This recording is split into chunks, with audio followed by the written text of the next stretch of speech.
ओं सर्वमंगल्ये शिवे सर्वार्थसाधिके शरण्ये त्र्यंबके गौरी नारायणी नमस्तुते। सृष्टिस्थितिविनाशानं शक्तिभूते सनातनी गुणाश्रय गुणमये नारायणी नमस्तुते। जय बड़ मायर जय, जय महादेवी महामायार जय। प्रत्येकेर जीवन सुंदर होक, आनंदमय होक, प्रफुल्लमय होक, श्री श्री पद्मावती माয়ের কাছে এই প্রার্থনা করি এবং সকলে দুধে ভাতে থাকুন। এই প্রার্থনাও বড় মা এবং পদ্মাবতী মায়ের কাছে আপনাদের জন্য সকলের জন্য প্রার্থনা করি। সকলকে আমার এই জ্যোতিষাচার্য পরিতোষদের চ্যানেলে স্বাগত জানাই। আজ আরেকটি নতুন বিষয় নিয়ে আপনাদের সামনে আমি পরিতোষে উপস্থিত হয়েছি। ফেব্রুয়ারি মাস কেমন যাবে, আজকে হচ্ছে গিয়ে একটি রাশি যে কিনা সহ্য করতে জানে, ঘাত প্রতিঘাত সে সমস্ত কিছু পার করে, যার ডঙ্কা হচ্ছে প্রচুর জ্বালা, ঠিক আছে, কাউকে যদি ডাঙ্ক মারে, ঠিক আছে, সে হচ্ছে গিয়ে বৃশ্চিক রাশি। এই রাশির জাতক জাতিকারা প্রচণ্ড রকম সংঘর্ষ করে লাইফে যুঝে চলে এবং জয়লাভ করে। এমনি এমনি না, তারা জানে কি করে লড়াই করতে হয়। কারণ মঙ্গলের জাতক যদিও নেগেটিভ ঘর মঙ্গলের, কিন্তু লড়াই করতে জানে, লড়াকু। জীবন যুদ্ধে জয়লাভেরা যে কোনোভাবে হোক করবেই, এটা হচ্ছে তাদের একটা ব্যাপার। তেমনি আরও ব্যাপার হচ্ছে গিয়ে তার মধ্যে শক্তি থাকে অসীম, তার মধ্যে লড়াই করার ক্ষমতা থাকে প্রচুর, এবং যেটা হচ্ছে যে এরা কর্তব্যে গাফিলতি কিন্তু সহ্য করতে পারে না, এবং যেটা হচ্ছে গিয়ে কেউ যদি করে তাকে সহ্য করতে পারে না, তাহলে কর্মপাগল কর্মমুখর। এরকম এক রাশি বৃশ্চিক রাশির, তাদের এই ফেব্রুয়ারি মাস কেমন যাবে। তো ফেব্রুয়ারি মাস শুরু হচ্ছে কবে? ফেব্রুয়ারি মাস শুরু হচ্ছে গিয়ে আপনার শনিবার, 1 ফেব্রুয়ারি হচ্ছে শনিবার, 18ই মাঘ, শুক্লপক্ষের তৃতীয়া তিথি। এই দিনেই শনি এবং চন্দ্রের সংযোগ ঘটছে। অর্থাৎ শনি চন্দ্র সংযোগ করলে কী হয় জানেন? দিবা 9:40। অনেকে নানা রকম বলে, কিন্তু যারা জন্মাবে তাদের কিন্তু 7.5 যোগ,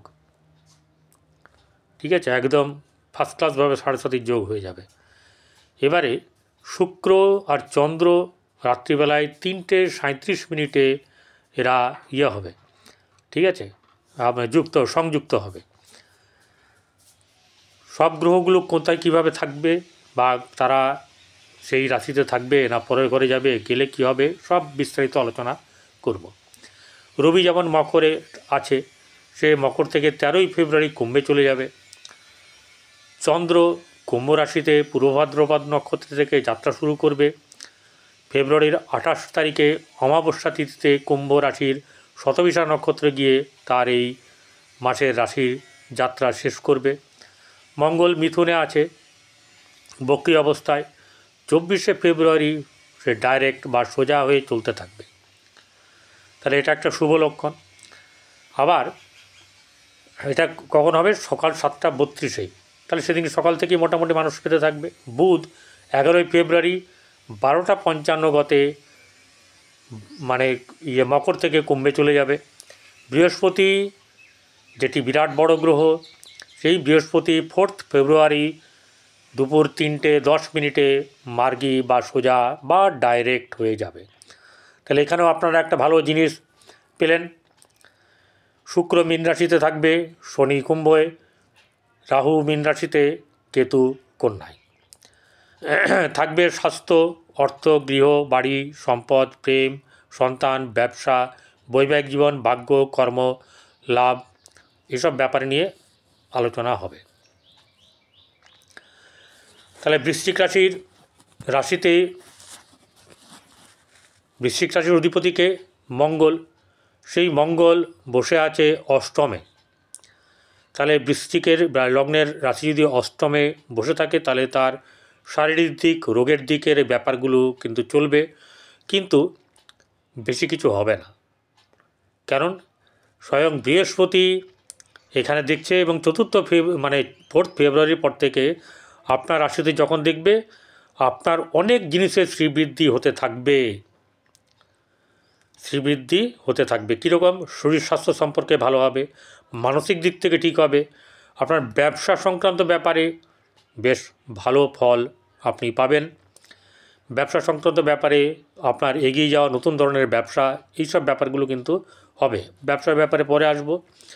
দ্বিতীয় ব্যাপার হচ্ছে ধনের জায়গা, আত্মীয়স্বজন, কুটুম্ব, পরিবার, নিজের মুখমণ্ডল। এই জায়গার অধিপতিকে বৃহস্পতি, সে বসে আছে সপ্তমে। তাহলে ধনপতি রাশিকে দেখলে তার আপনার ধনভাবের যে জায়গাটা, এটা কিন্তু খুব খারাপ হবে না। কিন্তু মঙ্গলের যেহেতু দৃষ্টি আছে, সেহেতু মঙ্গল এখানে আপনাকে একটু বাধা দেবে, কারণ দ্বিতীয় ঘর মঙ্গলের দৃষ্টি কিন্তু খুব একটা শুভ নয়। এবারে একটা ব্যাপার হচ্ছে গিয়ে আপনার চতুর্থ ভাব, শনি চন্দ্র একসঙ্গে সেদিনকে, প্রথম দিন, সেদিনকে রাত্রিবেলায় যদিও চলে যাবে 8টা 59 আপনার কুম্ভ থেকে মীন রাশিতে, তবু একটা জিনিস হচ্ছে গিয়ে আপনার এই চতুর্থের জায়গাটা কিন্তু গৃহে শুভভাব থাকবে না। চতুর্থের জায়গাটা একটু গণ্ডগোল, মায়ের শরীর খারাপ, মন মানসিকতার দিক থেকে চাপ থাকবে এবং গৃহেও একটা উচ্চাটন ভাব কিন্তু থাকবে। পঞ্চম জায়গা প্রেমের জায়গা, সন্তানের জায়গা, শিক্ষার জায়গা, চতুর্থ এবং পঞ্চম দুটোই শিক্ষার জায়গা।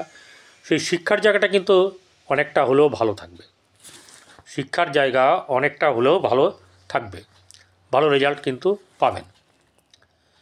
এবারে প্রেমের জায়গায় কিন্তু আপনার অন্য ধরনের একটা ব্যাপার খারাপ।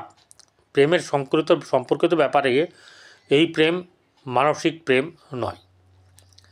সন্তানের দিক থেকে মধ্যম শুভ যাবে। মেন হচ্ছে গিয়ে আমাদের কর্ম, অর্থাৎ যদি কেউ চাকরি করে আর যদি কেউ ব্যবসা করে, এই দুটোর মাধ্যম দিয়ে আমাদের কর্মের অর্থ যোগান আসে, মেনলি পরিশ্রমের দ্বারা। এখানে বৃহস্পতি আপনার 4 ফেব্রুয়ারি থেকে আপনাকে ভালো রেজাল্ট তখনও দেবে এবং 4 তারিখ অবধি তো দেবেই, 4 তারিখের পর থেকেও কিন্তু আপনাকে ভালো রেজাল্ট দেবে। ঠিক আছে, এটা কিন্তু বৃহস্পতির কাছ থেকে আপনি পাবেন। আপনারা যারা হোটেল ব্যবসা, যারা কাপড়ের ব্যবসা, সোনা অলংকার এই সম্পর্কিত ব্যবসা, সোনা গয়না ইত্যাদি যদি ব্যবসা, এরকম ধরনের অনেক ব্যবসা আছে যেগুলো কিন্তু আপনার পক্ষে বেশ শুভ হবে। কারণ ওই ঘরের অধিপতি শুক্র, সে তুঙ্গ, বৃহস্পতির সঙ্গে শুক্র হচ্ছে স্থান বিনিময়ের ব্যাপার। কিন্তু ব্যাপার হচ্ছে গিয়ে স্থান বিনিময় ভালোর সঙ্গে ভালোরই হয়, অর্থাৎ মিত্রর সঙ্গে মিত্ররই হয়। এক্ষেত্রে অনেক জ্যোতিষী হয়তো বলে থাকেন স্থান বিনিময় হচ্ছে, কিন্তু স্থান বিনিময় না হলেও ওটাকে যদি আমরা নাও ধরিও, ঠিক আছে, তাহলেও কিন্তু আপনার ভালো ফল পেতে হবেই আপনাকে। এবং ব্যবসা সংক্রান্ত ব্যাপারে আপনার কিন্তু অনেক দিক থেকে লাভ হবে, একাধিক দিক থেকে লাভ হওয়ার সম্ভাবনা আছে। এটা হচ্ছে গিয়ে মেন ব্যাপার। এবারে ভাগ্যভাবের অধিপতি চন্দ্র, সে বসে আছে চতুর্থে, পরে পঞ্চমে যাবে। তাহলে এই যে জায়গাটা আছে জার্নিটা, সেই জার্নিতে চতুর্থে, অষ্টমে, দ্বাদশে যখনই চন্দ্র থাকবে তখনই কিন্তু বাজে হবে। এবং খারাপ নক্ষত্র, যেটা আপনার পক্ষে সুইটেবল নক্ষত্র নয়, সেগুলোতেও কিন্তু খারাপ যাবে, বাদবাকি সব কিন্তু ভালো যাবে। অর্থাৎ ভাগ্যর জায়গাটা যখন পঞ্চমে, চতুর্থে পঞ্চমে থাকবে, তাহলে কিন্তু খুব একটা খারাপ আপনার হচ্ছে না। কারণ এই রাহু এবং এই রবি এবং বুধ তাকিয়ে থাকবে, দৃষ্টি দিয়ে থাকবে হচ্ছে গিয়ে আপনার 11ই ফেব্রুয়ারির 12টা 55 আগে পর্যন্ত, আর রবি 13ই ফেব্রুয়ারি অবধি, আপনার 12ই ফেব্রুয়ারি এবং আপনার 13ই ফেব্রুয়ারি কিছুটা সে এখানে দৃষ্টি রাখবে। এতক্ষণ কিন্তু আপনার এই ভাগ্যভাবকে কিন্তু ভালো রাখবে, তারপরেও কিন্তু ভাগ্যভাব খারাপ হবে না। দশম ভাব কর্মের জায়গার অধিপতি রবি, সে বসে আছে তৃতীয়। তাহলে 3-10 এখানে তৃতীয় এবং দশম, এখানে কিন্তু কর্মের ব্যাপারে আপনাদের কিন্তু ভালো হবে। এগিয়ে চলা, উদ্যমী, এই ব্যাপারগুলো আপনার মধ্যে থাকবে। এবং যখন ওখানে যাবে, শনির ঘরে কুম্ভে যখন যাবে, তখন এখানে দৃষ্টি মারবে। কিন্তু রবির সঙ্গে শনির সম্পর্ক যেহেতু খারাপ, সেহেতু চতুর্থ ভাব যেমনি আপনার রবি যাওয়ার পরে একটু অশুভ ভাব হয়ে যাবে গৃহে আরও, তেমনি এখানেও সমস্যা থাকবে। সমস্যার মাধ্যম দিয়ে লড়াই করে, যে লড়াই করতে জানেন, সেই লড়াইয়ের মাধ্যম দিয়ে আপনার কিন্তু এগিয়ে যাওয়ার, সমস্যা মেটা, উন্নতি হওয়া, এইসব ব্যাপারগুলো কিন্তু হবে। ভাগ্যভাবে রাহু, চন্দ্র, শুক্র এগুলো দৃষ্টি পড়বে এবং সেই সঙ্গে বৃহস্পতির দৃষ্টি আছে, মঙ্গলেরও দৃষ্টি আছে। অতএব আপনার এই যে জায়গাটা হচ্ছে গিয়ে আয় স্থান, সেই আয় স্থান, সাফল্য স্থানে আপনার কিন্তু খুব ভালো হবে। মোরারলেস আপনার কাছে অর্থ কিন্তু আসবে, যখনই চাইবেন তখনই আসবে না, কিন্তু আপনার কাছে অর্থ থাকবে। আপনার যেটা প্রয়োজন সেটা কিন্তু জোগাড় হয়ে যাবে। এই জোগাড় হয়ে যাওয়ার ব্যাপারটাও কিন্তু খুবই ভালো। সবচেয়ে বড় কথা হচ্ছে যে এই যে সপ্তমে দ্বিতীয়পতি এবং পঞ্চমপতি সপ্তমে বসে আছে বৃহস্পতি, এ কিন্তু অনেক সুবিধার, অনেক ভালো কিছু দেবে। আপনাকে ব্যবসার দিক থেকে যেমনি ভালো দেবে, সাংসারিক দিক থেকে ভালো দেবে, অর্থাৎ দাম্পত্য জীবনে কিন্তু আপনার শুভ হবে, খারাপ হবে না। রইল বাকি হচ্ছে গিয়ে আপনার ব্যবসা এবং কর্ম। ব্যবসার জায়গা থেকে অধিক পরিমাণে লাভবান আপনারা হবেন। কর্মের জায়গাতেও কিন্তু আপনাদের লাভ হবে। কর্মের জায়গায় লাভ হতে গিয়ে আপনাদেরকে সমস্যার মধ্যে দিয়ে একটু যেতে হবে, কিন্তু সমস্যাকে আপনি অতিবাহিত করতে পারবেন এবং আপনার সমস্যা মিটবে। এবং এই সমস্যা মেটার পরেও কিন্তু আপনার লাভ আপনার ঘরে অবশ্যই করে আসবে এবং আপনার বৃশ্চিক রাশির জাতক জাতিকাদের অবশ্যই করে লাভ হওয়ার যোগ দৃষ্ট হয়। আপনারা ভালো থাকুন, শুভ থাকুন, নমস্কার।